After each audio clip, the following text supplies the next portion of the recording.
রাসূল আকরাম সাল্লাল্লাহু আলাইহি ওয়াসাল্লাম আবু হুরায়রা রাদিয়াল্লাহু তাআলা আনহু হতে প্রসিদ্ধ একটা হাদিস। রাসূল আকরাম সাল্লাল্লাহু আলাইহি ওয়াসাল্লাম বলেন, যেই হাদিসটা বর্ণনা করার পূর্বে আবু হুরায়রা রাদিয়াল্লাহু তাআলা আনহু পরপর 3 বার অজ্ঞান হয়ে গেছেন। চতুর্থবার তিনি হাদিসটা বর্ণনা করতেছেন। তিনি বলেন, রাসূল আকরাম সাল্লাল্লাহু আলাইহি ওয়াসাল্লাম বলেন, কিয়ামতের দিন আল্লাহ তাআলা সর্বপ্রথম 3 শ্রেণীর মানুষকে হিসাবের জন্য ডাকবে। 1 নাম্বার, আল্লাহ তাআলা একজন শহীদকে ডাকবে। শহীদ রক্তাক্ত অবস্থায় সে আল্লাহর সামনে উপস্থিত হয়ে যাবে। আল্লাহ তাআলা তাকে জিজ্ঞাসা করবে, তোমার এই অবস্থা কেন? লোকটা বলবে, আল্লাহ, আপনার দ্বীন আপনার জমিনে প্রতিষ্ঠা করার জন্য কাফেরদের বিরুদ্ধে জিহাদ করতে করতে আমি আমার জীবনটা দিয়ে দিয়েছি।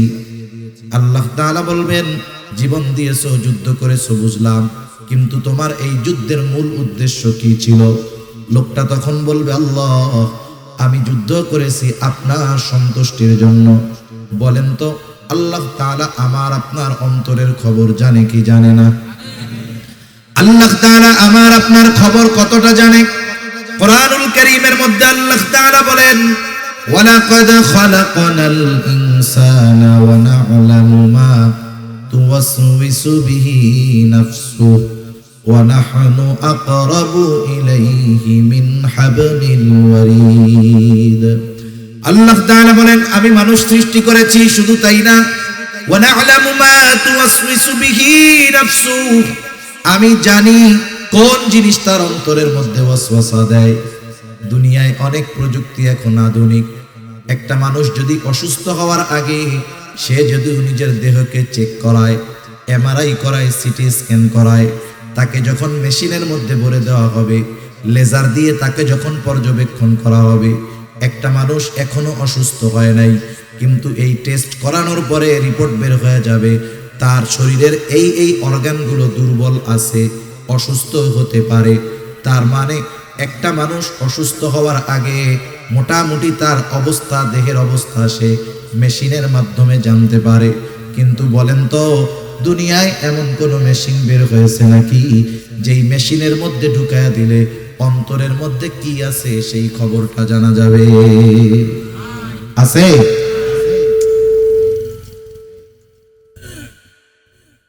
এইরকম মেশিন দুনিয়াতে আবিষ্কৃত হয় নাই। রাসূল আকরাম সাল্লাল্লাহু আলাইহি ওয়াসাল্লাম বলেন, আল্লাহ রাব্বুল আলামিন তখন বলবে, না বান্দা, আমি আল্লাহ তোমার অন্তরের খবর জানি। তুমি কেন যুদ্ধ করেছো জানি।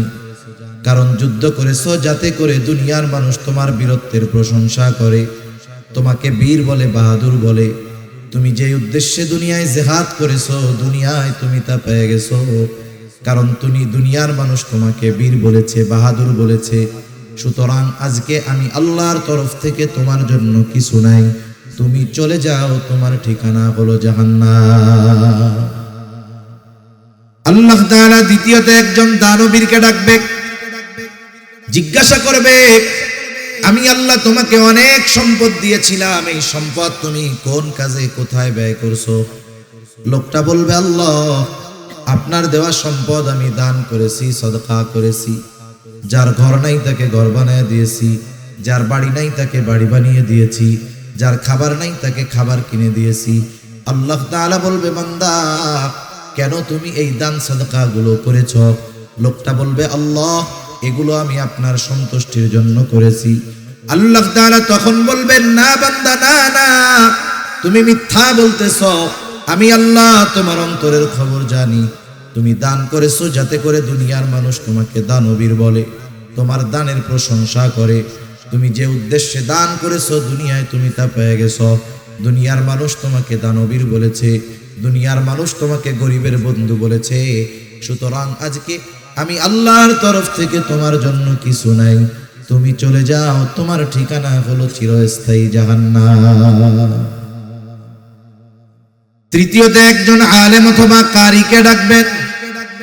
আল্লাহ তাআলা জিজ্ঞাসা করবে, গোলাম, কেন ইলম অর্জন করেছো, কেন কোরআন শিখেছো? লোকটা বলবে, আল্লাহ, শুধুমাত্র আপনার সন্তুষ্টির জন্য কোরআন শিখেছি, ইলম শিখেছি। আল্লাহ তাআলা বলবে, না বান্দা, তুমি মিথ্যা বলতেছ।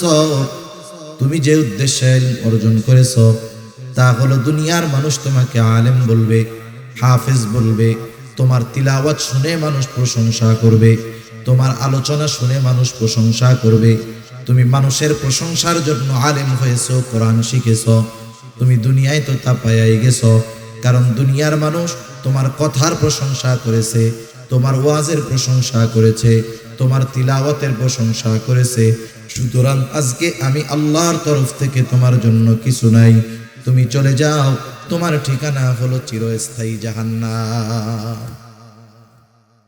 একটু খেয়াল দিয়ে বুঝেন, একটা মানুষ তার জীবনটা দিয়ে দিয়েছে, আরেকজন মানুষ জীবনের অর্জিত সম্পদগুলো দান করেছে, আরেকজন মানুষ দুনিয়ার কথা চিন্তা না করে ইলম অর্জন করেছে।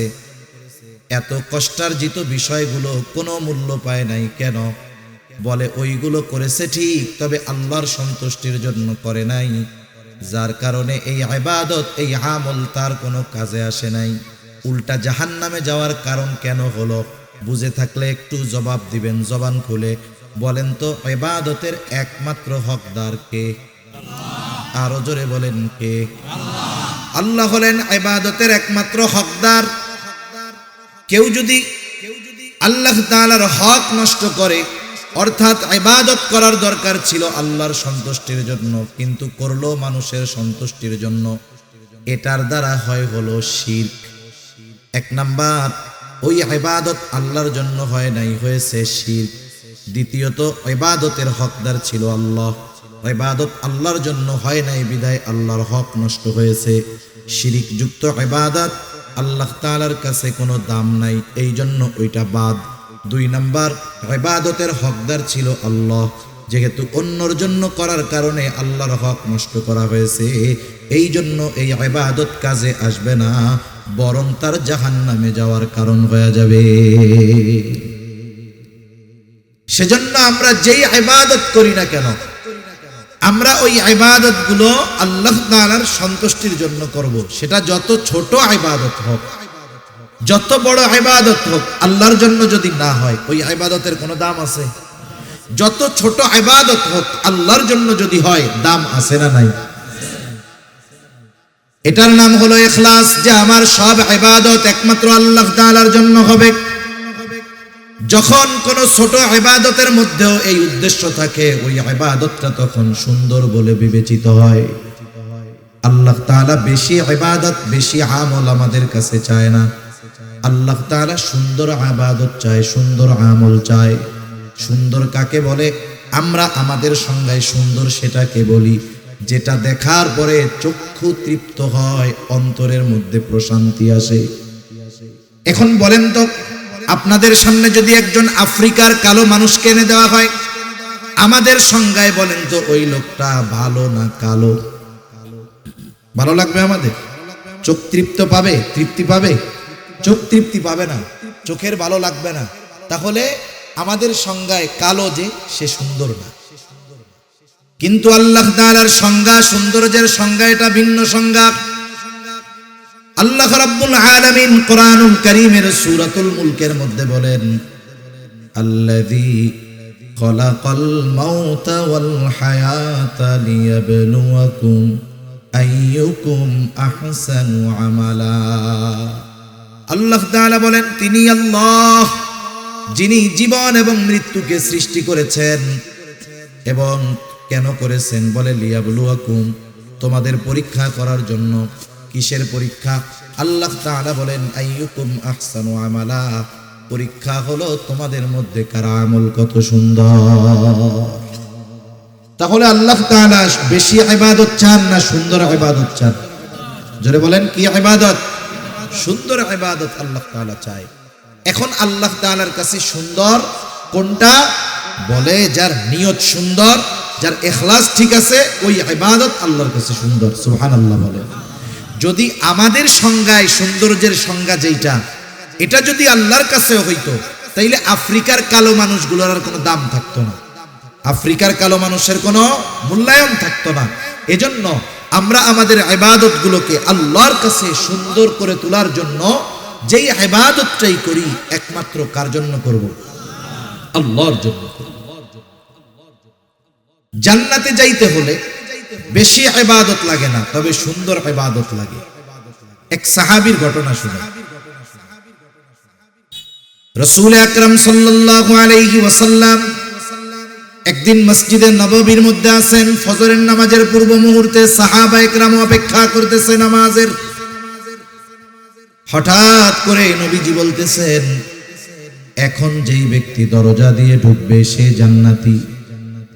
এই ঘোষণা যখন নবীজি দিয়েছেন, ঘোষণা দেওয়ার সাথে সাথে সবার নজর চলে গেছে দরজার দিকে। কে সেই সৌভাগ্যবান ব্যক্তি যার ব্যাপারে নবীজি এমন ঘোষণা দিলেন? সবাই দরজার দিকে তাকায় আছে। দেখা গেল একজন মানুষ, সে মসজিদের মধ্যে ঢুকতেছে, তার ওযুর পানি এখনো দাড়ি দিয়া পড়ে। প্রথম দিন চলে গেল, আবার পরদিন নবী ফজরের নামাজের পূর্ব মুহূর্তে আবার বলতেছে, এখন যেই ব্যক্তি দরজা দিয়ে ঢুকবে সে জান্নাতি। আগের দিনের মতো সবার নজর দরজার দিকে।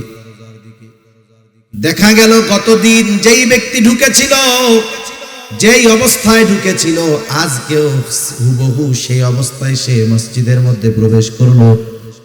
দ্বিতীয় দিন চলে গেল, এইবার তৃতীয় দিন আবার নবীজি ফজরের নামাজের পূর্ব মুহূর্তে বলতেছে, এখন যেই ব্যক্তি দরজা দিয়ে ঢুকবে সে জান্নাতি। সবার নজর আবার দরজার দিকে। কে সেই সৌভাগ্যবান ব্যক্তি যার ব্যাপারে নবীজি আজকে এই ঘোষণা দিলেন? তারা তাকায় দেখে, গত 2 দিন যেই ব্যক্তি দরজা দিয়ে ঢুকছে, ঢোকার সময় যেই অবস্থা ছিল আজকেও সেই অবস্থা। তার মানে নবীজির এই ঘোষণার পর 3 দিন পর পর এক ব্যক্তি প্রবেশ করেছে, যার ব্যাপারে নবীজি পরপর 3 দিন এই ঘোষণা দিলেন। ওই লোকটা যে জান্নাতি, কোনো সন্দেহ আছে নাকি? কোনো সন্দেহ নাই। রাসূল আকরাম সাল্লাল্লাহু আলাইহি ওয়াসাল্লামের এমন ঘোষণার পরে আব্দুল্লাহ ইবনে আমর ইবনুল আস রাদিয়াল্লাহু তাআলা আন ওই লোকটাকে গিয়ে জিজ্ঞাসা করতেছে, ভাই, আমি তোমার বাড়িতে 3টা রাত থাকতে চাই, 3টা রাত যাপন করতে চাই। উদ্দেশ্য হলো নবীজি যেই ব্যক্তির ব্যাপারে এমন ঘোষণা দিলেন, ওই ব্যক্তির কি স্পেশাল আমল আছে দেখার দরকার। কারণ এই দুনিয়াতে সব শ্রেণীর মানুষ তাদের স্পেশাল আমলগুলো নিরিবিলি রাতের বেলায় করে। বলেন তো, চোর চুরি দিনে করে না রাত্রে করে? ডাকাত ডাকাতি দিনে করে না রাত্র করে? বলেন তো, যারা আহলুল্লাহ বুজুর্গানে দিন, তারা তাদের স্পেশাল ইবাদতগুলো দিনে করে নাকি রাত্রে করে? এই রাতের বেলায় মূলত বুজুর্গ যারা, এরা রাতটাকেই ইবাদতের জন্য বেছে নেয়, কারণ একেবারে নিরিবিলি, কোনো ঝঞ্ঝাট নাই, ঝামেলা নাই। আবার যারা ওই ধরনের অকারেন্স করে, অপরাধ করে, ওরাও অপরাধের জন্য রাত্রকে বেছে নেয়, কারণ মানুষজন সব ঘুমে থাকে, রাস্তায় লোকজন থাকে না। তা উনি চিন্তা করতেছে স্পেশাল ইবাদত তো রাতের বেলা করে। এখন উনি রাতের বেলা কি ইবাদত করে এটা জানার জন্য তো ওনার বাড়িতে থাকার দরকার। উনি গিয়া ওই লোকটাকে বলতেছে। আর এক হাদিসের আলোকে বোঝা যায় নবীজি যেই ব্যক্তির ব্যাপারে এই ঘোষণা দিয়েছেন, ওই ব্যক্তির নাম হলো সাদ বিন মুআজ রাদিয়াল্লাহু তাআলা আনহু, হযরত সাদ রাদিয়াল্লাহু তাআলা আনহু। উনি গিয়ে বলতেছে, ভাই, আমি তোমার বাড়িতে একটু রাত্র যাপন করতে চাই। বলে, কোনো অসুবিধা নাই, চলেন। ইশার নামাজ পড়ে ওই লোকটার সাথে আব্দুল্লাহ ইবনে আমর ইবনুল আস চলে গেলেন তার বাড়িতে। আগের আমলে আমাদের গ্রাম অঞ্চলে ছিল, বাহিরের কোনো মেহমান যদি আসতো বাড়ির ভিতরে নেওয়া লাগতো না। আমাদের এলাকায় বলে কাছারি ঘর। আপনাদের কি বলে?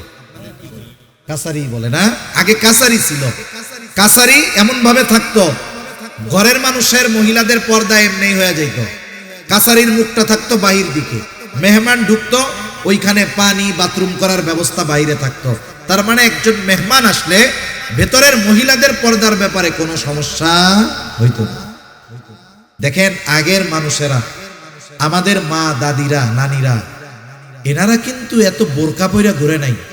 কিন্তু এমনও দেখা গেছে ওই দাদি নানিদেরকে ওই বাড়ির মানুষ সারা জিন্দেগিতে অন্য পরপুরুষ এক নজরও দেখতে পারে নাই, ঠিক কিনা বলেন? আসলে বিষয় হলো বোরকাটা পর্দার জন্য জরুরি তা না, পর্দার জন্য মূলত নিজেকে প্রস্তুত করার দরকার। এখনের বোরকাগুলো পরার পরে তো আরো পর্দার চাইতে বেপর্দা হয়, ঠিক কিনা বলেন? বোরকা পরে কেন? বলে পর্দা করার জন্য। পর্দা করার জন্য যদি পরে, এখনকার যে ভাব বোরকা, আসলে ওইটা তো পর্দার জন্য হয় না, বরং মানুষকে আরো তার পোশাকের প্রতি আকৃষ্ট করার জন্য পরা হয়।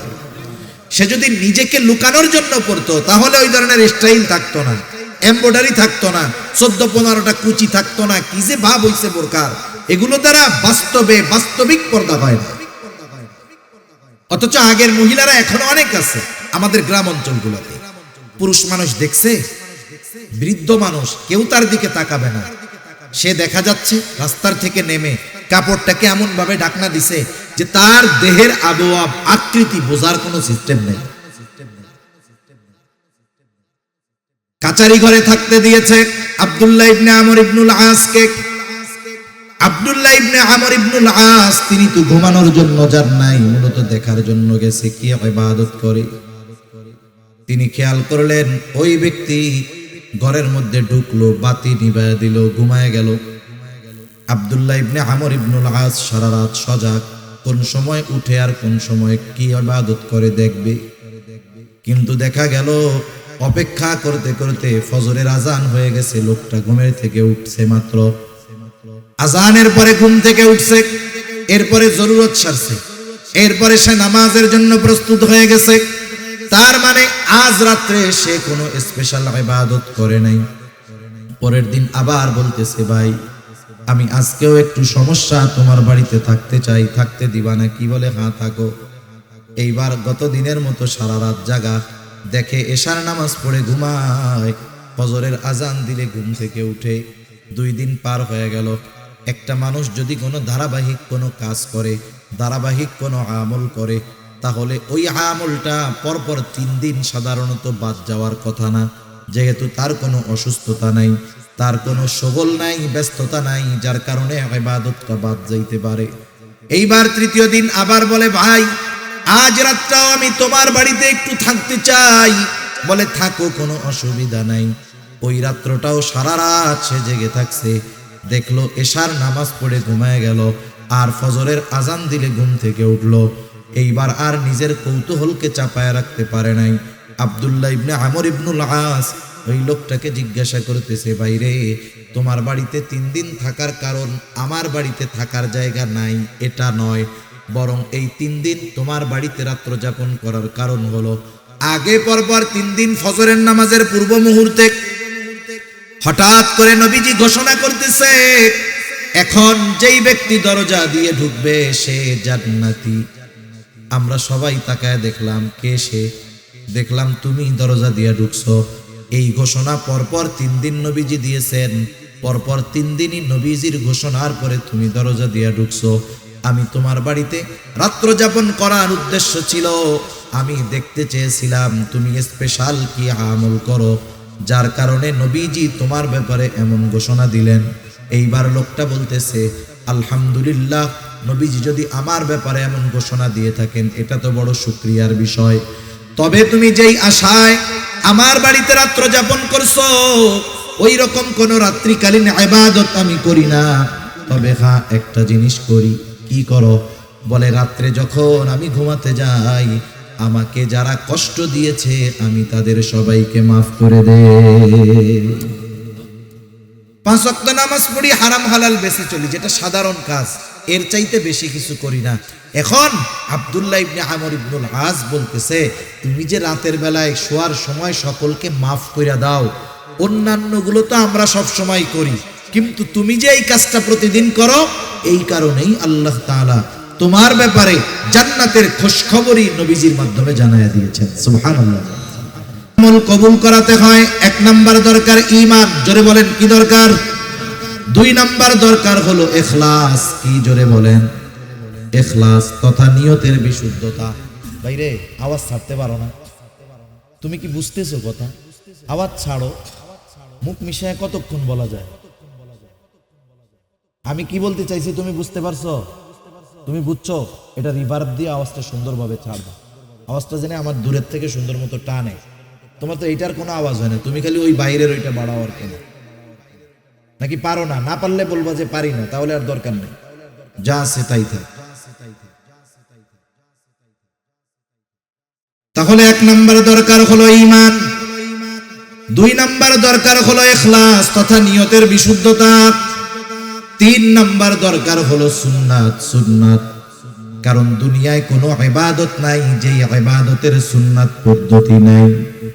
ইবাদত নিজস্ব মন গড়া পদ্ধতিতে করলে হয় না, ইবাদত করতে হয় মুহাম্মাদুর রাসূলুল্লাহ সাল্লাল্লাহু আলাইহি ওয়াসাল্লামের পদ্ধতিতে। সুন্নাত হলো এমন এক জিনিস তথা নবীজির পদ্ধতি হলো এমন এক জিনিস, তুমি না পারলে থাক, আমি মাপছে, না পারলে থাক, যা আছে তাই করো। একটা হলো গাড়ি ভালো, যদি যে চালাইতে না পারে চলবে, কাজ হবে, ওই গাড়ি খাদে পড়ে যাবে। আরেকটা হলো গাড়িতে ডিফেক্ট আছে কিন্তু ড্রাইভার পাক না, দেখবে ও ওইটারে নিয়ে চালায় চলে যাবে।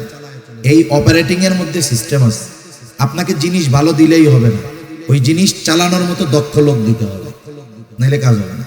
জিনিস ভালো আছে কিন্তু আমি বুঝতে পারছি পাইলট শেষ, বাদ যে হয় নাই, এটা কি 10 সিট দেওয়ার দরকার আছে নাকি? একটা দেখলে ওটাই তো বোঝা যায় যে ভাত হইছে কি হয় নাই। সেজন্য তোমার আর নড়াচড়ার দরকার নাই, আমি কষ্ট করে কইতেছি, অসুবিধা নেই। দুনিয়াতে এমন কোন ইবাদত নাই যেটার সুন্নাত পদ্ধতি নাই তথা নবীজির দেখানো পদ্ধতি নাই, এমন কোন ইবাদত দুনিয়াতে নাই। বরং দুনিয়ার কাজগুলো যদি কেউ নবীজির পদ্ধতিতে করে, ওই দুনিয়াবি কাজগুলোও ইবাদত হয়ে যায়। যেমন প্রতিদিন মানুষের কিছু করণীয় কাজ আছে, দৈনন্দিন কিছু জরুরত আছে, যেমন বাথরুম করা, বাথরুমে যাওয়া, এটা দৈনন্দিন একটা কাজ।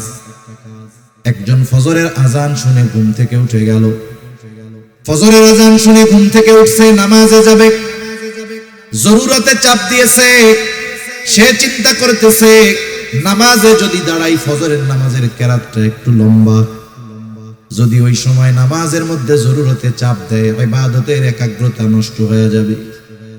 এই চিন্তা করে সে চিন্তা করলো তাহলে জরুরতটা পূরণ করে এরপরে মসজিদের দিকে যাই। এই নিয়তে সে বাথরুমের দিকে রওনা হলো। বাথরুমে যাওয়ার পদ্ধতি, সুন্নাত পদ্ধতি হলো 1 নম্বরে মাথা ঢেকে যাওয়া। সেটা আপনি টুপি দিয়ে ঢাকেন আর রুমাল দিয়ে ঢাকেন, গামছা দিয়ে ঢাকেন, অসুবিধা নাই। নবীজির সুন্নাত হলো মাথা ঢেকে বাথরুমে যাওয়া। আর বিজ্ঞানও বলে মাথা ঢেকে বাথরুমে যাওয়া উচিত। কেন? বলে বাথরুমের মধ্যে অগণিত ব্যাকটেরিয়া আছে, বাথরুমের মধ্যে অগণিত জীবাণু আছে। এই মাথার চুল এটা হলো অত্যন্ত সংবেদনশীল। দেখবেন মাথার মধ্যে খুশকি হয়, কিন্তু যার দাড়ি আছে এরা জিজ্ঞাসা করেন তো দাড়ির মধ্যে কখনো খুশকি হয় নাকি? চুলের চাইতে দাড়ি বড়, কিন্তু এই জায়গায় কেন হয়? বলে মাথার স্কিন, মাথার স্কিন যে চামড়া, এইটা বেশি সংবেদনশীল। এজন্য এই চুলও ময়লা টানে বেশি, মাথার চামড়াও ময়লা টানে বেশি। এজন্য যদি মাথা ঢাকা না থাকে, বাথরুমের এই জীবাণু ব্যাকটেরিয়া গিয়ে তার মাথার মধ্যে সমস্যা হতে পারে, চামড়ায় সমস্যা হতে পারে। বিজ্ঞান বলে এই কথা। আর নবীজি ১৫০০ বছর আগে বলে দিয়েছেন বাথরুমে যাওয়ার সময় মাথা ঢেকে যাইবা। সেজন্য বাথরুমে যাওয়ার সময় মাথা ঢেকে যাওয়া সুন্নাত। কথায় কথা আসে তাই একটা জিনিস বলে দেই, আমরা তো এখন সভ্যকে আধুনিককে, যার ঘরের মধ্যে বাথরুম বেশি সে তত আধুনিক, ঠিক না? আপনি বাড়ি বানাইছেন, আগে বাথরুম থাকতো অনেক দূরে, এখন আপনি বাড়ি বানাইছেন, বাথরুম যদি ঘরের মধ্যে না দিয়া বাইরে দেন, মানুষ আপনাকে আধুনিক বলবে না। কিন্তু যদি ঘরের মধ্যে বাথরুম দেন, দেখবেন এটাকে আরো আধুনিক বেশি বলে, ঠিক কিনা বলেন? আধুনিকতা কি হইছে? বাইরের বাথরুম ঘরে ঢুকছে, বাইরের পায়খানা কই ঢুকছে? ঘরের মধ্যে ঢুকছে। এই হলো আধুনিকতার নাম। এই বাথরুম ঘরে হওয়ার কারণে আমরা অনেক সময় মেসওয়াক, আমাদের ব্রাশ, এগুলো বাথরুমের মধ্যে রাখি, একটা র্যাকের মধ্যে রেখে দেয়। এখন বাথরুমের মধ্যে যখন থাকে ব্যাকটেরিয়া জীবাণু থাকে। আপনি ঘুম থেকে উঠে পেস্ট লাগায় ব্রাশ করতেছেন, ওই জীবাণু ওর দ্বারা আপনার পেটে সমস্যা হতে পারে। এজন্য বিশেষ করে মেসওয়াক, ব্রাশ এগুলো বাথরুমের বাইরে রাখবো তো ইনশাআল্লাহ।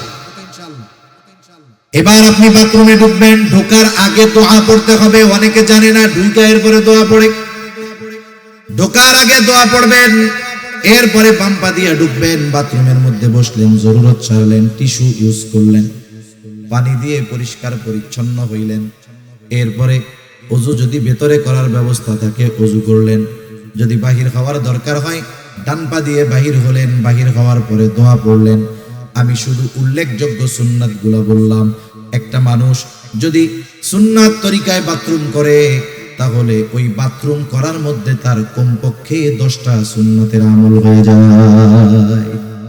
অথচ এই কাজগুলো আমরা দৈনন্দিন করি।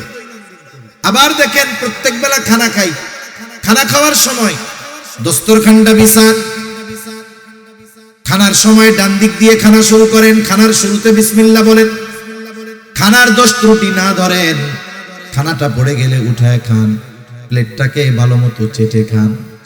এই যে অনেক সময় আমরা হুজুররা কোনো জায়গায় খাইতে গেলে একটু চাইটা চুইটা খাই, অনেকজন দেখা কয় কিরে দেখ হুজুর প্লেট না খাইয়া ফেলায় আল্লাহ জানে। আরে প্লেট তো জান্নাতে গিয়ে খামু, এর আগে একটু প্র্যাকটিস করে আনি, ঠিক কিনা বলেন? এই যে দেখেন বিজ্ঞান কি বলে, আমি আপনি যখন খাবার পরে আঙ্গুলগুলো চেটে খাই, আঙ্গুলের উপরে দাঁড়ালো দাঁড়ালো দাগ আছে না নাই? মানুষ মারা যাওয়ার সাথে সাথে এই রেখাগুলো চলে যায়। এটা যখন জিহ্বার সাথে ঘষা খায় দেখবেন একটা লালা হয়, লালা। এই লালাটা কত উপকারী! এই লালাটা আমি আপনি খেয়ে ফেলি যখন, এটা আমার আপনার খাবার হজমের জন্য কাজ করে। সুবহান। আপনি প্লেট চাইটা খাইতেছেন, মানুষ বলতেছে খেত, আমি বলি এটা সুন্নাত। উপকার কি? 1 নাম্বার নবীর সুন্নাত অনুযায়ী খানা খাওয়ার কারণে সওয়াব হইল। 2 নাম্বার, হাত যখন চেটে পুটে খেলাম, এই যে লালা হলো ঘষা লাগার কারণে, এই লালা আমার হজমের জন্য কাজ করবে। সুবহান। ইসলামের প্রত্যেকটা বিষয় মেনে চললে আখিরাতের উপকার তো আছে, দুনিয়ার গুলোও আছে। তবে আমরা দুনিয়াবি কল্যাণের জন্য ইবাদত করব না, ইবাদত করব আল্লাহর জন্য, আর দুনিয়াবি কল্যাণ অটোমেটিক্যালি আল্লাহ দান করবে। সুবহান। তাহলে দুনিয়ার কাজগুলো যদি নবীর তরিকায় করা হয়, সুন্নাত তরিকায় করা হয়, ওগুলো ইবাদত হয়ে যায়। আর ইবাদত যেগুলো, ওগুলো অবশ্যই অবশ্যই নবীজির সুন্নাত তরিকায় করতেই হবে। সুন্নাত বিহীন কোনো ইবাদত নাই। অনেকে মনে করে সুন্নাত মনে হয় এমন জিনিস, করলে সওয়াব না করলে গুনাহ নাই। আসলে বিষয়টা এমন নয়।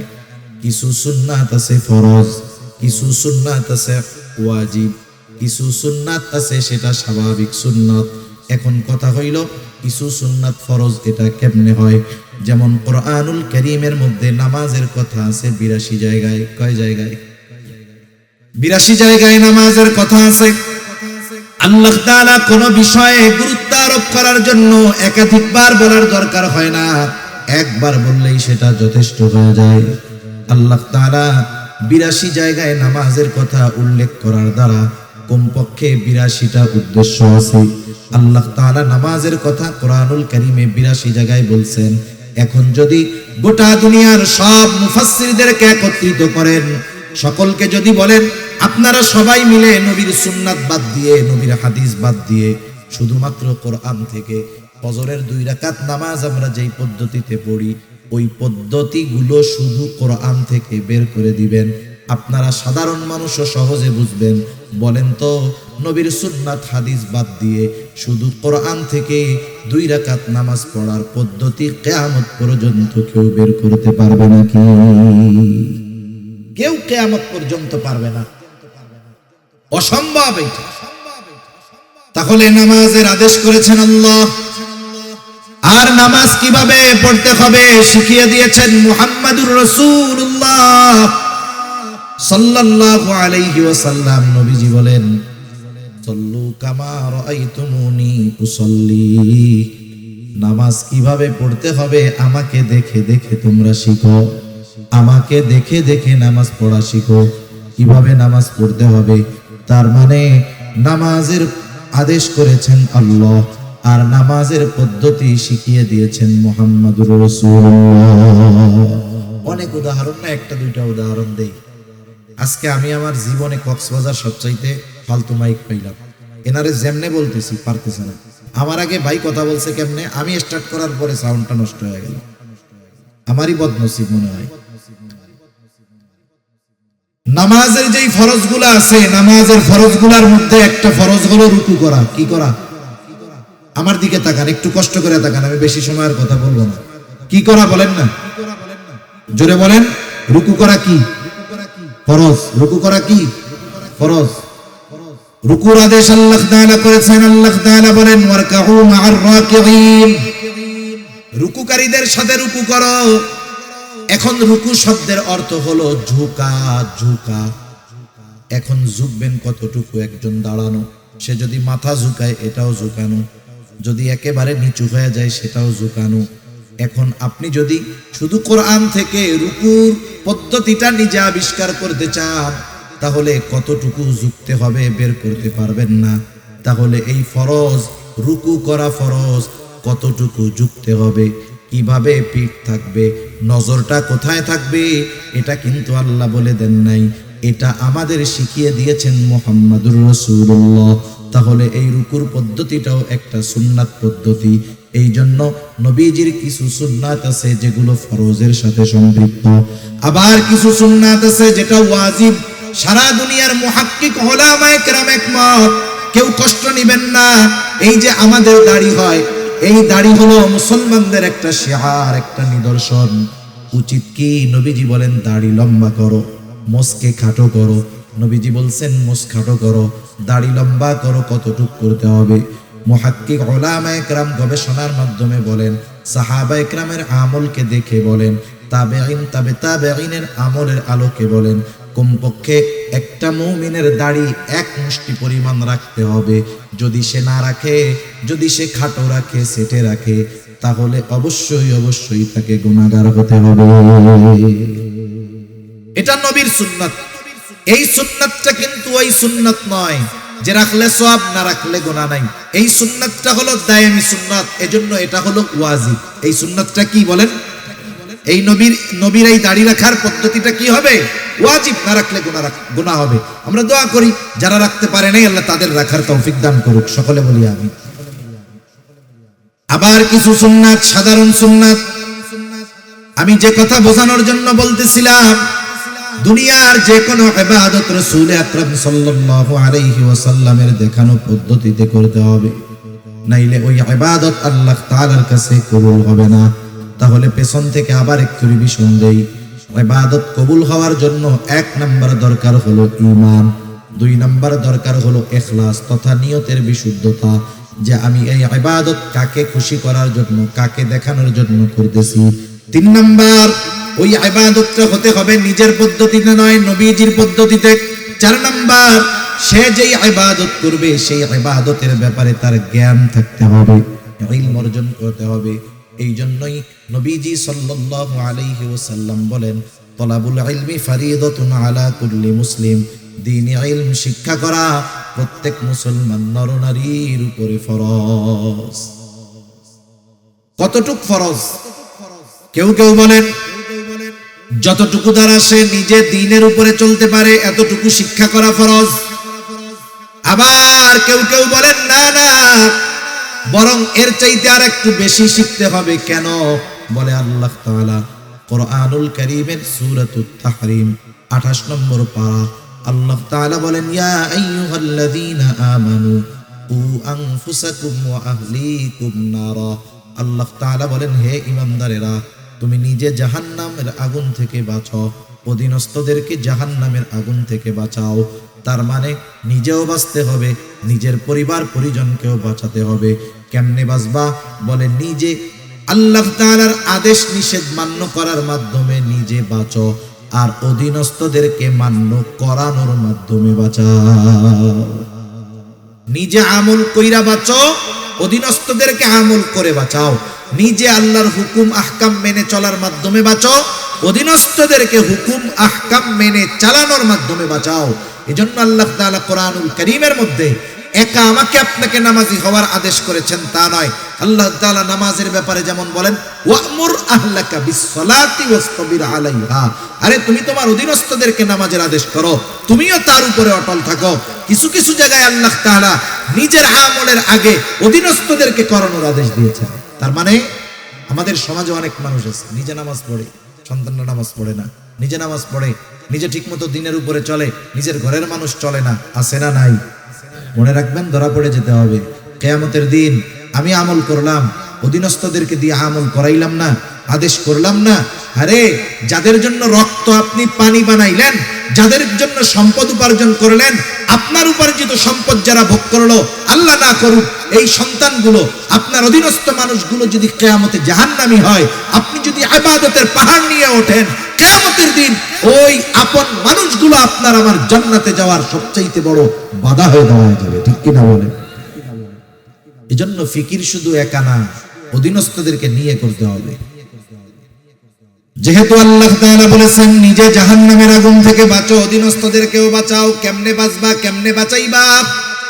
বলে আল্লাহ তাআলার আদেশ নিষেধ মান্য করার মাধ্যমে নিজে বাঁচো, অধীনস্থদেরকে মান্য করানোর মাধ্যমে বাঁচাও। বুঝে থাকলে খেয়াল দিয়ে একটু জবাব দিবেন। বলেন তো, আল্লাহ তাআলার আদেশ নিষেধ মেনে চলতে হলে ইলমে দ্বীন দরকার আছে না নাই? আবার যদি আপনি আপনার পরিবার পরিজনকে দ্বীনের উপরে চালাতে চান, ইলমে দ্বীন জানার দরকার আছে না নাই? এই জন্য তারা বলতেছে একটা মানুষের ওই পরিমাণ দ্বীনি ইলম অর্জন করা ফরজ যতটুকুর দ্বারা সে নিজে এবং অধীনস্থদেরকে জাহান্নামের আগুন থেকে বাঁচাতে পারে। এইটুকু পরিমাণ কমপক্ষে সকল মুসলমানের জন্য শেখা ফরজ।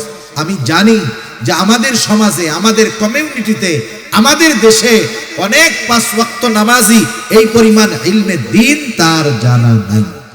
আছে না নাই? এখন কি করবেন? আপনি যদি আপনার মসজিদের ইমাম সাহেবকে গিয়ে বলেন, হুজুর, রাসূল আকরাম সাল্লাল্লাহু আলাইহি ওয়াসাল্লাম তো বলছে দ্বীনি ইলম শিক্ষা করা প্রত্যেক মুসলমান নরনারীর উপরে ফরজ, কমপক্ষে ওইটুকু শিখতে হবে যার দ্বারা নিজে দ্বীনের উপরে চলা যায়, অধীনস্থদেরকে চালানো যায়। আমরা তো এই পরিমাণ মনে হয় জানি না। এটাকে বলা হয় জরুরতে দ্বীন। হুজুর, আমাদেরকে একটু জরুরতে দ্বীন একটু শিক্ষা দেন, যেটুকু শিক্ষা করা ফরজ। আপনার মসজিদের ইমাম সাহেব কি বলবে যে না এটা আমি পারবো না? বলবে? জোরে বলেন না, বলবে? বলবে না। সে চেষ্টা করবে শিখায় দেওয়ার। আপনি যদি কোনো মাদ্রাসার শিক্ষকের কাছে গিয়ে, মাদ্রাসায় গিয়ে মাদ্রাসার প্রিন্সিপাল মুহতামিম সাহেবকে বলেন যে আমাদের এই জরুরতে দ্বীন শেখার একটা ব্যবস্থা করে দেন, বলেন তো তারা কি বলবে? আমরা পারবো না। তার মানে আপনার আমার শেখার ব্যবস্থা আছে, আমরা আমাদের গাফলতির কারণে শিখি না। এই না শেখাটা কি হচ্ছে? এক তো গুনাহগার হচ্ছি, দ্বিতীয়ত দেখা যাবে যে ইবাদত গুলো করতেছি, ওই ইবাদত গুলোর মাসলা মাসাইল না জানা থাকার কারণে কোন সময় ইবাদত নষ্ট হচ্ছে নিজেও টের পাই না। যেমন ঈমানের পরে সবচেয়ে বড় আমল হলো নামাজ। নামাজের কিছু বিষয় আছে ফরজ, কিছু বিষয় আছে ওয়াজিব। যেমন নামাজের বাহিরে ভিতরে 13 ফরজ। বলেন তো ফরজ ছুটে গেলে নামাজ হবে নাকি? এক লোক নামাজ পড়তেছে, পাশে আর একজন পড়ে, সে নামাজ শেষ করার আগে 2টা সাহু সিজদা দিছে, এরপরে আবার সে সালাম ফিরিয়ে নামাজ শেষ করেছে। পাশের জন এমনি জিজ্ঞাসা করে, কিরে ভাই, তুমি যে সাহু সিজদা দিলা কারণ কি? বলে সাহু সিজদা কখন দেয়? বলে নামাজের ওয়াজিব ছুটা গেলে সাহু সিজদা দিতে হয়, তাইলে নামাজ হয়ে যায়। কিন্তু ফরজ যদি ছুটা যায়, বলেন তো নামাজ থাকবে না যাবে? এখন বলে সাহু সিজদা দিছস কেন? ওয়াজিব ছুটছে নি? কয় ওয়াজিব টুয়াজিব ছুটে নাই, একটু বায়ু বাইর হয়ে গেছিল। বুঝেন নাই? একটু বায়ু বের হয়ে গেছে, এই জন্য আমি সাহু সিজদা দিছি। এখন বলেন বায়ু যদি বের হয় ওযু থাকে না যায়? ওযু যদি না থাকে নামাজ থাকে না যায়? সাহু সিজদা একটা না 100টা দিলে কাজ হবে? কাজ হবে না। এই জন্য ইবাদত সংক্রান্ত মাসলা মাসাইল গুলো জানতে হবে, একটার সাথে একটা কানেক্টেড। আপনি একটাকে বাদ দিয়ে আর একটা পারবেন না। যেমন দেখেন, নামাজের অন্যতম এক শর্ত কি? ফরজ যে কাপড় পাক, কাপড় কি হওয়া লাগবে? পাক হওয়া লাগবে। কাপড় যদি না পাক হয় অন্য সব ঠিক, নামাজ হবে না। এখন আপনার এই ক্ষেত্রে তাহারাত পবিত্রতার মাসলাগুলো জানতে হবে, যে কোন কারণে পোশাক পাক নাপাক হয়, কোন কাজ করলে নাপাক পোশাকটা পাক হয়ে যায়। এখন উনি তাহারাতের মাসালা, পবিত্রতার মাসালা জানে না। এখন উনি কি করছেন, ওনার কাপড়ে একটু প্রস্রাবের একটা ফোঁটা পড়ছে, কাপড়ের উপরে যদি প্রস্রাবের একটা ফোঁটা পড়ে, ওই প্রস্রাবটা কি এক জায়গায় থাকে না ছড়িয়ে যায়? এক ফোঁটা প্রস্রাব যতটুকু জায়গা নিয়ে ছড়াবে, ওই কাপড়ের দ্বারা নামাজ না হওয়ার জন্য যথেষ্ট হয়ে যায়। এখন দেখেন, উনার এটা জানা নাই, উনি প্রস্রাব করছে, ঢিলা কুলুপ ব্যবহার করে নাই, প্রস্রাবের একটা ফোঁটা লুঙ্গিতে লাগছে, এখন ওই ফোঁটার পানি প্রস্রাব ছড়ায় গেছে, এখন উনি সুন্দর মতো ওযু করে নামাজ পড়েছে, বলেন তো নামাজ কি হবে? একটার সাথে একটা কানেক্টেড, এটা প্রত্যেকটা মুসলমানের জানা দরকার ছিল। ওযুর ফরজ, গোসলের ফরজ, এগুলো জানার দরকার। নামাজের বাহিরে ভিতরে 13 ফরজ জানার দরকার। যদি সে না জানে কি ক্ষতি? বলে ফরজ ছুটে গেলে সে তো জানবেই না ফরজ ছুটে গেছে। দেখা যাবে জীবনে অনেক নামাজ পড়েছে, ফরজ ছুটে গেছে, এই কারণে তার এক ওয়াক্ত নামাজও আল্লাহর কাছে কবুল হয় নাই। আবার নামাজের ওয়াজিব 14টা, ওয়াজিব ছুটে গেলে সাহু সিজদা দিতে হয়। দেখা গেল তার ওয়াজিব গুলো জানা নাই, জানা থাকলেই না ছুটলে সাহু সিজদা দিবে। হ্যাঁ, ওয়াজিব ছুটে গেছে, টেরও পায় নাই, সাহু সিজদা তো দেয়ই নাই, তাহলে কি হলো? বলে তার নামাজ হয় নাই। এইবার নামাজ ভঙ্গের কারণ আছে 19টা, এগুলো নামাজিকে নামাজের আগে জানতে হবে। দেখা গেল এর থেকে যদি একটা কারণ পাওয়া যায়, নামাজ নষ্ট হয়ে যায়, নামাজ ভেঙে যায়। আবার ওযু ভঙ্গের কারণ আছে 7টা, ওযু যদি ভেঙে যায় নামাজও ভেঙে যায়। চিন্তা কইরা দেখেন, এক নামাজ এর সাথে কত মাসালা রিলেটেড আছে। এই জন্য নবীজিও জানায় দিয়েছেন, দ্বীনি ইলম শিক্ষা করা ফরজ। আর আমরা যেই ইবাদত করব, সেই ইবাদতের পরিপূর্ণ মাসলা যদি না থাকে, দেখা যাবে নিজের অজান্তে ইবাদতের মধ্যে ভুল হয়ে গেছে। এজন্য রোজা আসতেছে, রোজার সব মাসলা মাসাইল গুলো জানবো। কোন কারণে রোজা ভাঙে, কোন কোন কারণে রোজা নষ্ট হয়ে যায়, এই বিষয়গুলো জানা জরুরি কি জরুরি নয় বলেন? রোজার আগে জানা নিব হুজুরদের কাছ থেকে, ওলামা ইকরামের কাছ থেকে। নাইলে এত পরিশ্রম করে সারাদিন না খেয়ে কষ্ট করে রোজা রাখলেন, দেখা গেল সামান্য ত্রুটি, অজানার কারণে, অজ্ঞতার কারণে ইবাদত নষ্ট হয়ে গেল। মনে করেন একটা লোক জানে না যে আগুনে হাত পুড়ে যায়, এই লোক এই জিনিসটা তার কি নাই, জানা নাই। এখন সে যদি না জানে যে আগুনে হাত পুড়ে যায়, জানে না, কিন্তু আগুনের মধ্যে যদি হাত দেয়, পুড়বে কি পুড়বে না বলেন তো? আগুন তো বলবে না যে ও জানে না, তাইলে এর আর পুরানোর দরকার নাই। এই জন্য মাসলা মাসাইলের বিষয়টা এরকম, যেগুলো জরুরতে দিন, এই বিষয়গুলো যদি আমরা না জানি, না মানি, যদি কোনো ত্রুটি বিচ্যুতি ইবাদতের মধ্যে হয়ে যায়, ওই বিষয়গুলো যদি আমার আপনার দ্বারা সংগঠিত হয়ে যায়, ইবাদত আমল নষ্ট হয়ে যাবে, আমি টের পাবো না। সেজন্য 4 নাম্বার যেই জিনিসটা দরকার, যেই ইবাদত করবে সেই ইবাদতের মাসলা মাসাইল গুলো জানবে। 5 নাম্বার, তার খাবারটাকে হালাল করতে হবে, খাবারটা হালাল। অনেক মানুষ আছে খাবার হালালের ব্যাপারে বড় পেরেশান। বিষয়টা কিন্তু এমন না, খাবার শুধু হালাল হলেই হবে না, উপার্জনটা হালাল দরকার আছে না? উপার্জনও হালাল হতে হবে, খাবারটাও হালাল হতে হবে। এখনকার জামানায় মানুষ তো হারাম উপার্জন করে লজ্জিত হয় না, বরং গর্বিত হয়। সমাজের মধ্যে আরো মাথা উঁচু করে থাকে হারামখোরের দল, আছে না নাই বলেন? পরিস্থিতি কোথায়? অথচ আল্লাহর রাসূল সাল্লাল্লাহু আলাইহি ওয়াসাল্লাম হালাল উপার্জন করাকে ইবাদত বলে অভিহিত করেছে।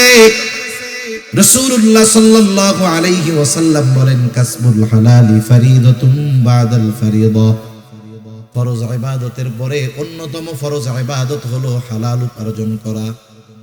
একটা মানুষ যখন ফজরের নামাজ আদায় করবার পর হালাল উপার্জনের নিয়তে হালাল কর্ম করে, মনে রাখবেন একটা মানুষের কর্ম যত ছোট হোক, ওই কর্মটা যদি হালাল কর্ম হয়, ওই ব্যক্তিকে কর্মের কারণে কখনো তিরস্কার করা যাবে না। কর্ম যদি হালাল হয়, এই হালাল কর্মের কারণে তাকে তিরস্কৃত করা যাবে না। আমাদের সমাজে, আমাদের অঞ্চলে যেগুলো হয় বলি, মনে করেন কেউ থাকলে মনে করো কিছু করবেন না, আমি বোঝানোর জন্য বলি। একজন লোক রিক্সা চালায়, আমাদের সমাজে একজন মানুষ রিক্সা চালালে তাকে একেবারে নিম্ন শ্রেণীর মানুষ বলে মনে করা হয়।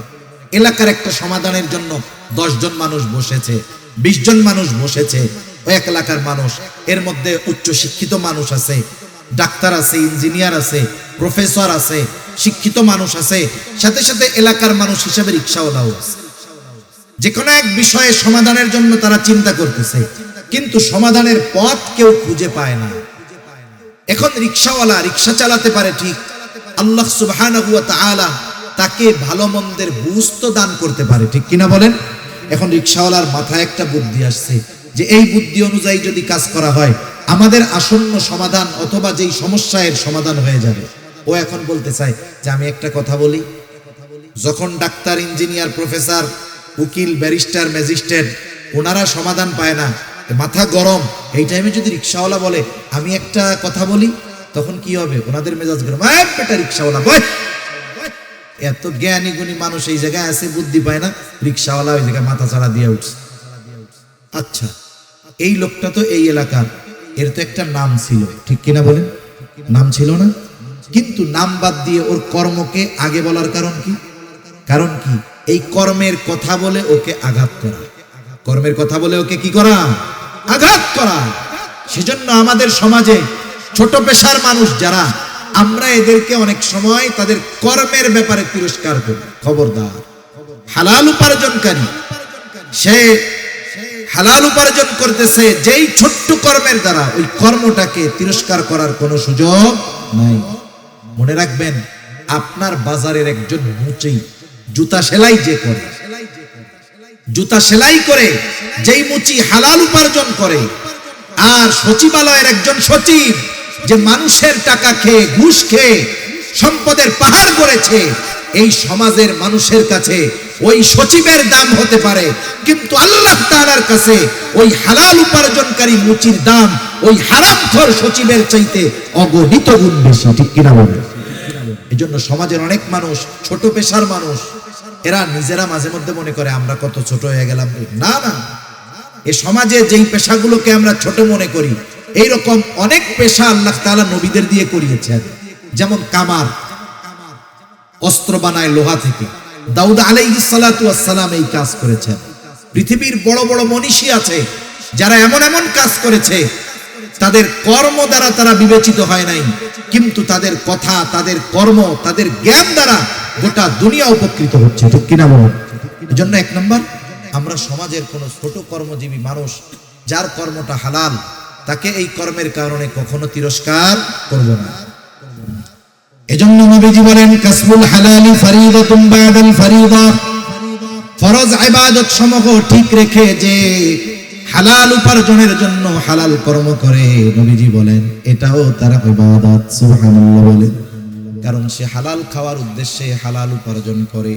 এই জন্য 1 নাম্বার দরকার হলো হালাল উপার্জন, 2 নাম্বার দরকার হালাল খাবার। কারো খাবার যদি হালাল হয় কিন্তু উপার্জনের অর্থ যদি হারাম হয়, এই খাবারটাও হারাম খাবারের মতো। মনে করেন একজন সরকারি চাকরিজীবী, সরকারি চাকরি যত ছোট হোক ওই জায়গার ইনকাম বেশি, বুঝেন নাই? সরকারি চাকরি যত ছোট হোক ইনকাম বেশি। আমার এরকম জানাশোনা কয়েকজন লোক আছে, সচিবালয় আছে, উপসচিব পর্যায়ের আছে, আর একজন সচিব হয়ে যাবে আশা করা যায়।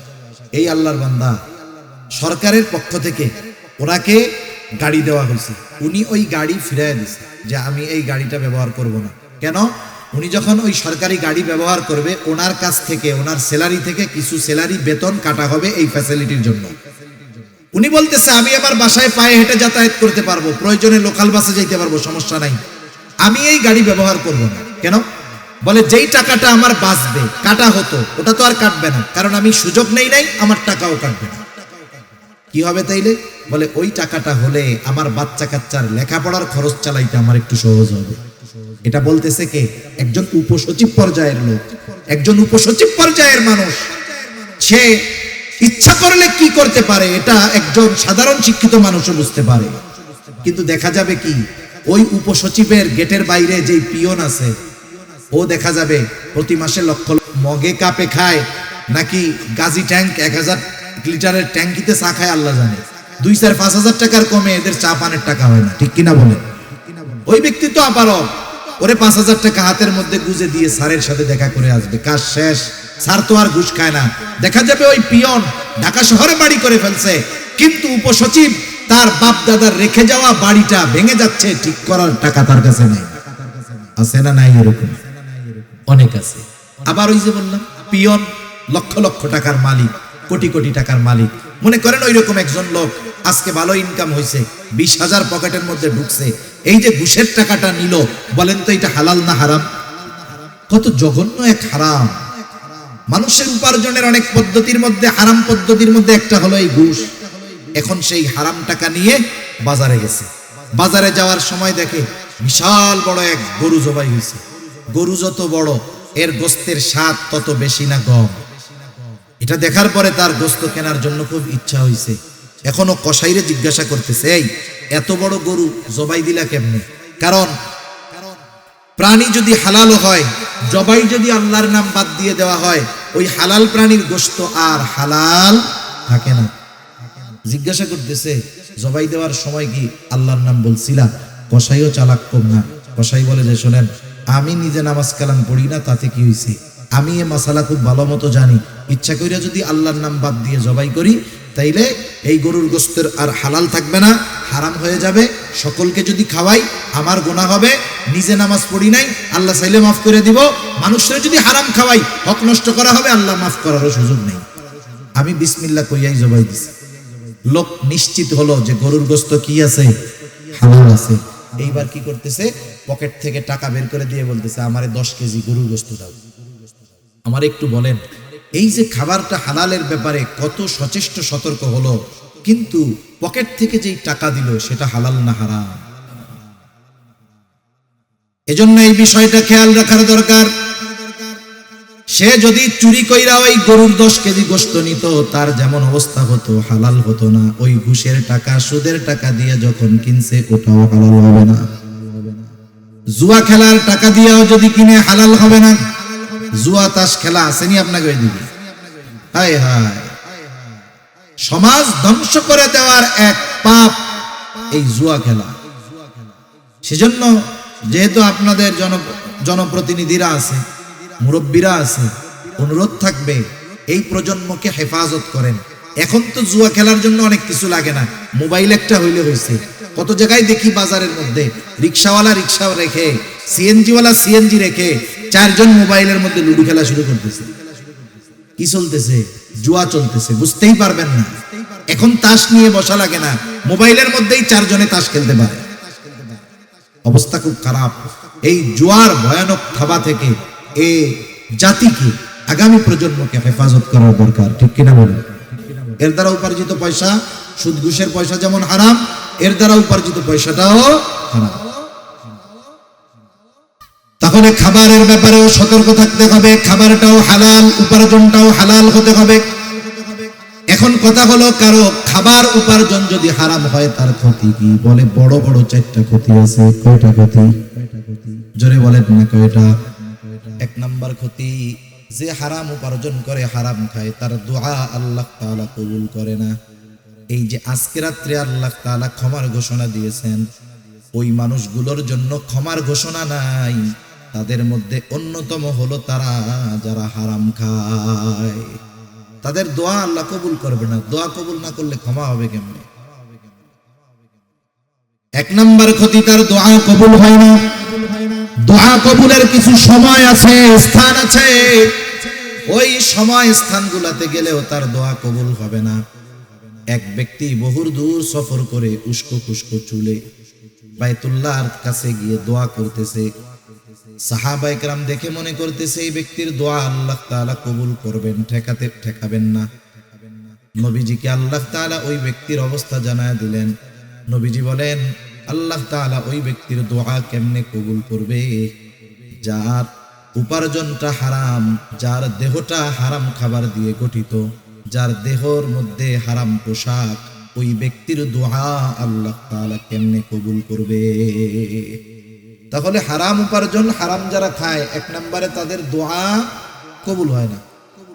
2 নাম্বার, যারা হারাম উপার্জন করে, হারাম খায়, নবীজি সাল্লাল্লাহু আলাইহি ওয়াসাল্লাম বলেন, লা ইয়াদখুলুল জান্নাতা জাসাদুন গুদিয়া বিল হারাম, হারাম বক্ষণকারীর শরীর জান্নাতে প্রবেশ করবে না। এক নাম্বার ক্ষতি, দোয়া কবুল হবে না। দুই নাম্বার ক্ষতি, জান্নাতে প্রবেশ করতে পারবে না। তিন নাম্বার ক্ষতি, আল্লাহ তাআলা কোরআনুল কারীমের মধ্যে বলেন, ইয়া আইয়ুহার রাসূলু কুলু মিনাত তাইয়্যিবাতি ওয়া'মালু সলিহা।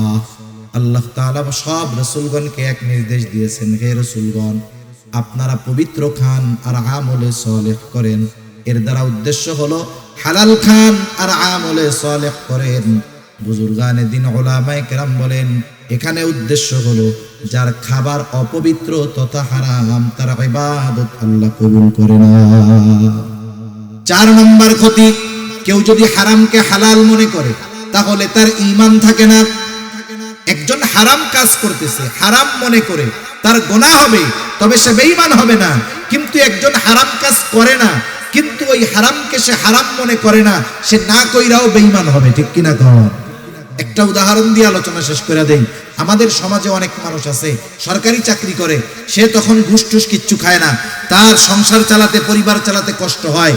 এরপরে সরকারি চাকরি শেষ, এখন আর কোনো টেনশন নাই, মসজিদে গিয়ে সব সময় নামাজ কালাম পড়ে, মসজিদ থেকে বাহির হয় না। এখন ইমাম সাহেব জিজ্ঞাসা করে, চাচা, চাকরি যখন ছিল তখন তো টেনশনে দেখতাম, চাকরি এখন নাই, টেনশনও নাই, তবে এখন সংসার চলে কেমনে? বলে এখন আরো ভালো চলে। কেমনে ভালো চলে? বলে আগে বেতন পাইতাম 30,000, 30,000 দিয়া বাসা ভাড়া, লেখাপড়া, অন্যান্য খরচ দিয়ে মাসে আমার চলা কষ্ট হইতো, এখন আরো ভালো চলে। কেমনে চলে? বলে আমি 1 কোটি টাকা পাইছিলাম, ব্যাংকের মধ্যে রেখে দিছি, এখন মাসে মাসে 1 লাখ টাকা পাই, আলহামদুলিল্লাহ। আমার একটু বুঝাই বলেন তো, 1 কোটি টাকা ব্যাংকে ফিক্সড ডিপোজিট করে রেখেছে, নির্দিষ্ট পরিমাণে তাকে লাভ দেওয়া হচ্ছে। বলেন তো এটা কি? কোনো সন্দেহ আছে? খাইতেছে সুদের টাকা, বলে কি আলহামদুলিল্লাহ। সুদের টাকা খেয়ে কি বলতেছে?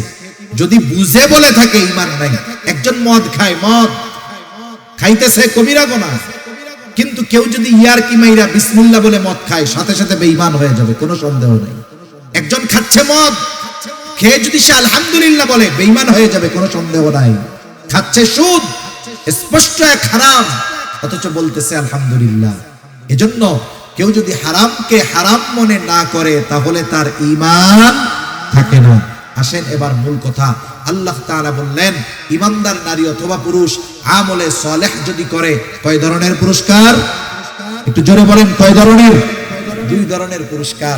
একটা দিবেন দুনিয়ায়, আর একটা দিবেন আখিরাতে। কি পুরস্কার? 1 নম্বর দুনিয়ার কথা বলেন।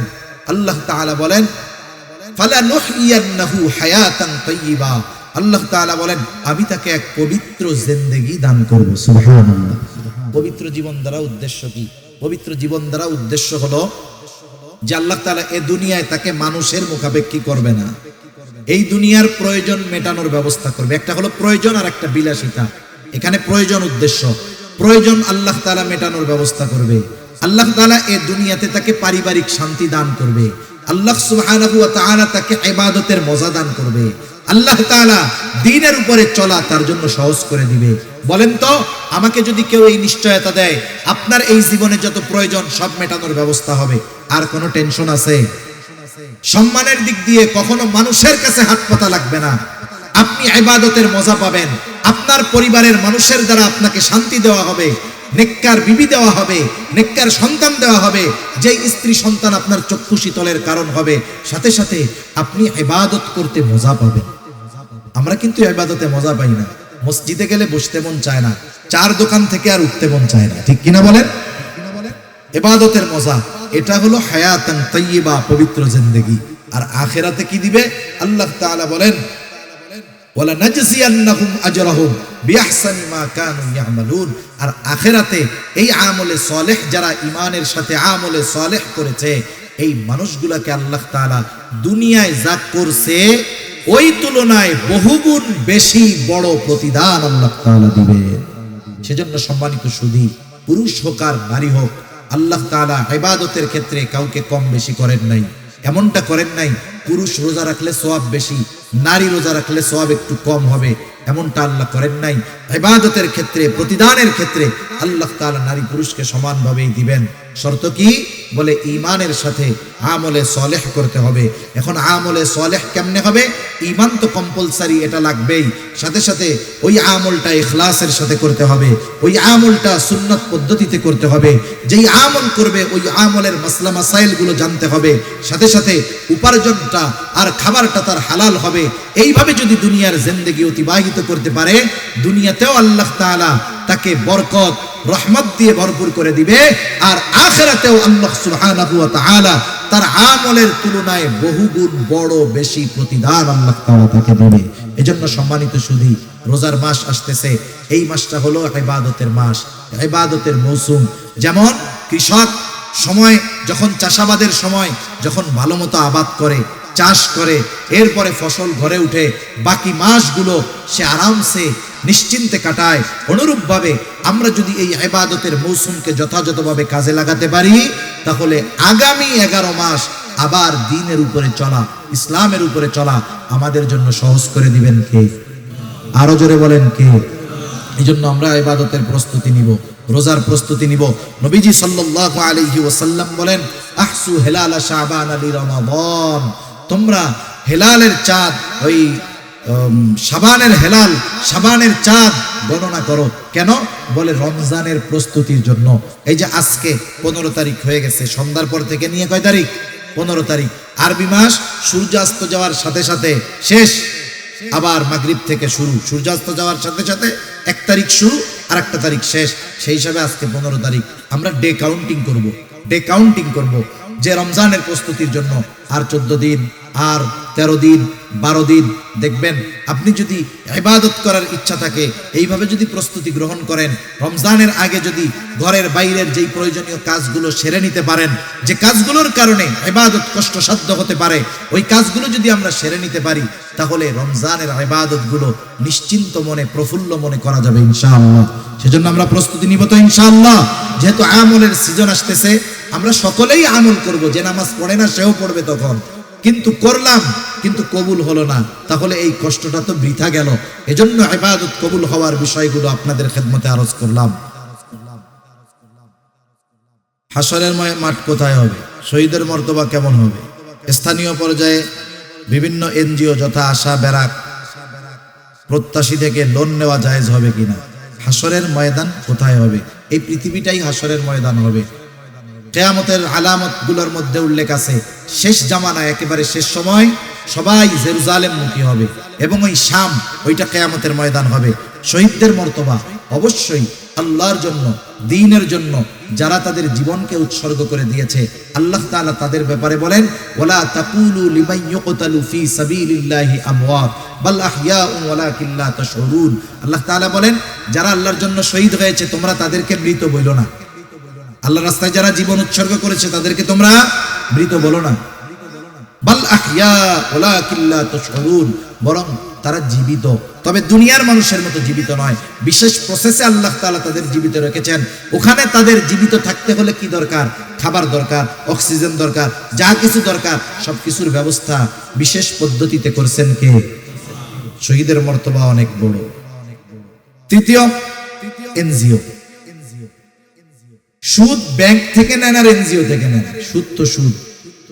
সুদ কোনোদিন জায়েজ হওয়ার সুযোগ নেই। এটা এমন এক হারাম যেটা কখনো জায়েজ হবে। গাড়ি আবার চলে আসবে নাকি? কয়টায়? কই? 12টায়। আমরা প্রস্তুতি নিয়ে শেষ করে দেই না? দেখেন, সুদ তো সুদ।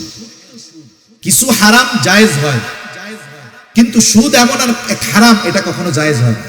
মনে করেন আমি বলি মাইন্ড করে না, পায়খানা হারাম না? যদি কারো এমন রোগ হয়, ডাক্তার বলে ওরে বাঁচাইতে হইলে প্রতিদিন আধা কেজি পায়খানা খাওয়াইতে হবে, এটা ওর জন্য জায়েজ হবে, জীবন বাঁচানোর জন্য। কেউ যদি বলে, ডাক্তার, দিনদার ডাক্তার বলে জীবন বাঁচানোর জন্য শুকরের গোশত খাওয়াইতে হবে, এটা ওর জন্য ওষুধ হিসাবে খাওয়ানো জায়েজ। কিন্তু বলেন তো, কোন রোগ হইলে ডাক্তার লিখবে যে এনাকে যদি বাঁচাইতে হয় তাহলে সুদ খাওয়াইতে হবে? বলেন তো, এই সুদ কোন সময় জায়েজ হওয়ার সম্ভাবনা আছে? এটা নিঃসন্দেহে হারাম। এটা কোনো সময় বৈধ হওয়ার, জায়েজ হওয়ার কোনো সুযোগ নেই। হালাল তো পরে, কারণে জায়েজ হওয়ার সুযোগ নাই। এজন্য এই অভিশপ্ত বিষয় থেকে আমাদেরকে বাঁচতে হবে। এক হারাম পায়খানা খাইছে, ওটা তার হারাম খাওয়ার গুনাহ হবে। কিন্তু কেউ যদি 1 দিরহাম পরিমাণ সুদ খায়, তার মায়ের সাথে জিনা করার মতো গুনাহ হবে। তাইলে পায়খানা খাওয়া হারাম আর সুদ খাওয়া হারাম, কিন্তু ডিসটেন্সটা কি বুঝতে পারছেন তো? তাহলে বলেন তো, একজন সুস্থ মস্তিষ্কের লোক ওই মানের পাপ যেটা করলে মায়ের সাথে জিনা করা হয়, ওটা কি কখনো করবে? তার মানে 1 নম্বরে সুদ যারা খায়, এদের মস্তিষ্ক বিকৃত হয়ে গেছে। এজন্য কিয়ামতের দিন ওই রকম তারা উঠবে, মানুষেরা দেখেই বুঝতে পারবে এই মানুষগুলো সুদখোর। আফসোসের ব্যাপার, আমাদের সমাজে যে যত বড় সুদখোর, সামাজিকভাবে তার অবস্থান তত বড়। এটা আমাদের জন্য একটা গজবের মতো, অভিশাপের মতো, ঠিক কিনা বলুন? আল্লাহ এই সুদ নামক জঘন্য বিষয় থেকে আমাদের বেঁচে থাকার তৌফিক দান করুন, সকলে বলি আমিন। লোন, এটা সর্বধরনের লোনই হারাম, এগুলো আর বলার কোনো সুযোগ নাই। যাই হোক, প্রবাসী ভাইয়েরা সহযোগিতা করেছে, তাদের জন্য, পিতামাতার জন্য দোয়া। অত্র এলাকার শ্রদ্ধেয় মুরব্বী ইয়াদ কাজী খুবই অসুস্থ, আল্লাহ তাআলা সুস্থতা দান করুক। পরিষদের সদস্য যারা আছে, শ্রম দিয়ে অর্থ দিয়ে সহযোগিতা করেছেন, তাদের জন্য দোয়া। কবরবাসীর জন্য দোয়া। দেলোয়ার সাহেব তার মরহুম পিতার জন্য দোয়া চেয়েছেন, আল্লাহ তাআলা ওনার পিতাকে মাফ করে দিক। সর্বোপরি অত্র এলাকার সকলের জন্য, বাংলাদেশের জন্য দোয়া। কিছু বলার আছে আপনাদের? বলবেন, দোয়া করে দেব।